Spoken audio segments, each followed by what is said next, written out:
अब हम आपको एलओसी पर लेकर चलेंगे, जहां आउट ऑफ कंट्रोल हो चुकी पाकिस्तानी सेना भारतीय गांव को निशाना बनाकर गोले दाग रही है। आज तक की टीम ने कमलकोट गांव से ग्राउंड रिपोर्टिंग की है। इस रिपोर्ट में आपको पाकिस्तान के पाप एकदम साफ और स्पष्ट दिखाई देंगे।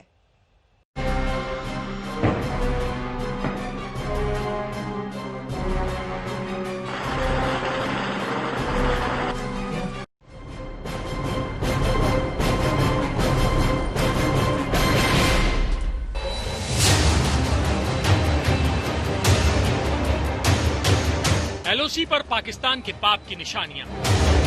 तो में जो ये सामान इस घर का है वो किस तरह से बाहर बिखरा पड़ा है, क्योंकि एक ही घर में नहीं बल्कि कई सारे घरों में जो हैं जो गोले पड़े, जो मार्टर गोले पड़े हैं।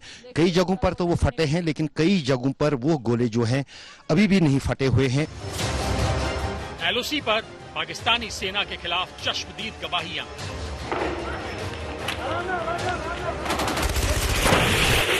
3:00 का समय है तो पाकिस्तान का एक गोला आया, सीधा वो पायर जाकर लगा। वो देखें आप, वो वहां लगाए आप इसको, तो वो लगे हैं वो डिस्पोजल करने के लिए। आज तक के कैमरे में रिकॉर्ड पाकिस्तान के गुनाह। ये देखिए, अभी इस वक्त जो है शेलिंग शुरू फिर हो गई है। यहाँ इस पूरे इलाके में हम देख रहे हैं कि मोर्टार शेल जो है गिरा है।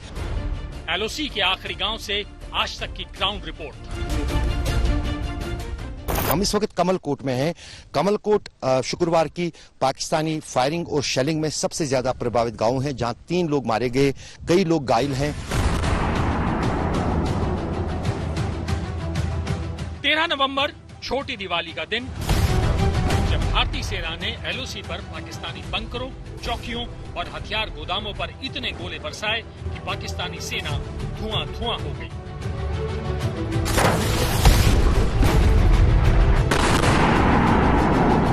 ये बदला था पाकिस्तान की उस गोलाबारी का जिसके सीधे निशाने पर था उरी सेक्टर में एलओसी पर बसा भारत का आखिरी गांव कमलकोट। शुक्रवार को कमलकोट के इस गांव में अंधाधुंध गोलीबारी हुई सीमा पार से पाकिस्तान से, और इस गांव के 3 लोगों की जान गई, जबकि एक बच्चा जो है उसकी दोनों टांगे जो है उस बमबारी के बीच तबाह हुई हैं। उनका इलाज श्रीनगर में चल रहा है, लेकिन उसके बावजूद आज 5 दिन अब बीत गए हैं, लेकिन अभी भी कई सारे ऐसे मोर्टार शेल जो घरों के भीतर फंसे हुए हैं। कमलकोट गांव का ये तबाह हुआ मकान पिछले शुक्रवार तक एक भरे पूरे परिवार का आशियाना हुआ करता था, जिसे पाकिस्तानी सेना के गोलों ने बर्बाद कर दिया।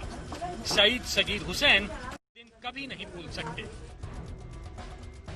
नमाज के बाद 3:30 बजे का वाक़या है। पाकिस्तान की शेलिंग चारों तरफ से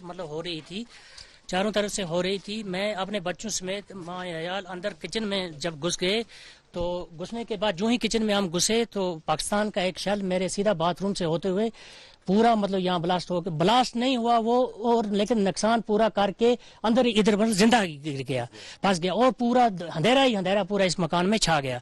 और उसी अंधेरे में मैंने अपनी और अपने बच्चों की, बीवी की जान बचाकर बाहर निकलने के बाद फिर हमने क्या किया, अपने आप को उधर नाले में छिपाया। छोटे छोटे बच्चे हैं, हम कहाँ लेके जाएंगे?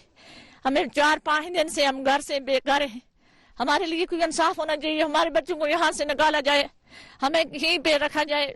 5 दिन हो गए हमारे बच्चे भूखे, कहीं एक जगह में 2 करके एडजस्ट हम टाइम को पास करते हैं। तबाही के ये मंजर, हर तरफ मलबे के ढेर, गांव वालों के चेहरे पर ये खौफ, गांव में पसरा ये सन्नाटा चीख चीख कर पाकिस्तानी सेना के पापों के खिलाफ गवाही दे रहा है। जो हमारा राशन स्टोर है उसके पास एक गोला पहले आकर लगा।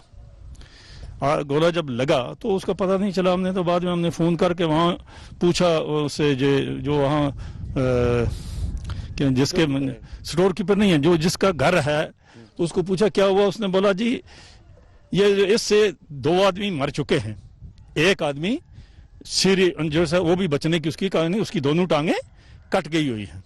इसी असना में एक और गोला उधर लगा। एलओसी पर बसे गांवों में रहने वाले लोगों का डर कम करने के लिए भारतीय सेना भी एक्टिव है। एलओसी पर बसे आखिरी गांव में जब आज तक की टीम पहुंची तो वहां बम डिस्पोजल स्क्वाड की टीमें पाकिस्तान की तरफ से गिरे जिंदा बमों को निष्क्रिय करने में जुटी थी। आप यहाँ पर भी देख सकते हैं, ये जो मेरा कैमरामैन आपको दिखाएगा वो पूरा वो चट्टान के पास जो सेना की एंटी बॉम्ब डिस्पोजल स्क्वाड है अभी फिलहाल उन बमों को निष्कर्ष कर रही है, तबाह कर रही है जो अभी फटे नहीं है। एलओसी पर बसे आखिरी गांव में रिपोर्टिंग के दौरान जब आज तक की टीम पाकिस्तानी सेना के खिलाफ सबूत और चश्मदीद गवाहियां रिकॉर्ड कर रही थी, तभी आज तक के कैमरे पर पाकिस्तानी सेना के पाप की लाइव रिकॉर्डिंग हो गई। ये देखिए अभी इस वक्त जो है शेलिंग शुरू फिर हो गई है।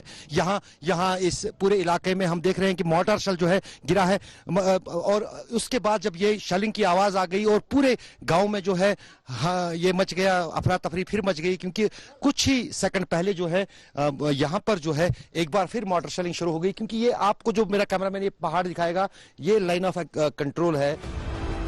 एलओसी पर बसे आखिरी गांव की यही नियति है। यहाँ रहने वाले लोगों को हमेशा ये डर सताता रहता है कि कब कोई पाकिस्तानी गोला उनके घर पर आकर गिरे और कब उनका आशियाना, उनकी जिंदगी तबाह हो जाए। कमलकोट ही नहीं बल्कि एलओसी से सटे ज्यादातर गांव के लोग कहते हैं कि पाकिस्तान तो अपनी हरकतों से बाज नहीं आएगा, लेकिन कम से कम सरकारें तो उनकी जान बचाने का उचित इंतजाम करें। बम कर भी नहीं, टावर भी नहीं, क्या नहीं तास्ती क्या करा और वहाँ दिन गोले मार का सुमकान कोर का चांसा। नियंत्रण रेखा के पास चंदोसा गांव जो कि बिल्कुल नियंत्रण रेखा से सटा हुआ है, जहां पर सबसे ज्यादा जो है सीज फायर वायलेशन में गोलीबारी होती है, वहां ये एक बैंकर जो है सेफ्टी बैंकर स्कूली बच्चों के लिए बनाया गया। अब्दुल हमीद साहब मुझे ये बताइए, जो गांव में ये एक बैंकर तो हम देख रहे हैं, कुछ लोग कह रहे हैं तो यहाँ बैंकर नहीं है, ये बैंकर फिर किसके लिए है?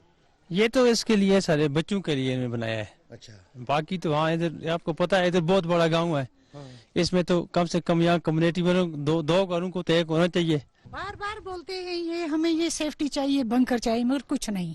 ये बच्चों के लिए स्कूल का बंकर है।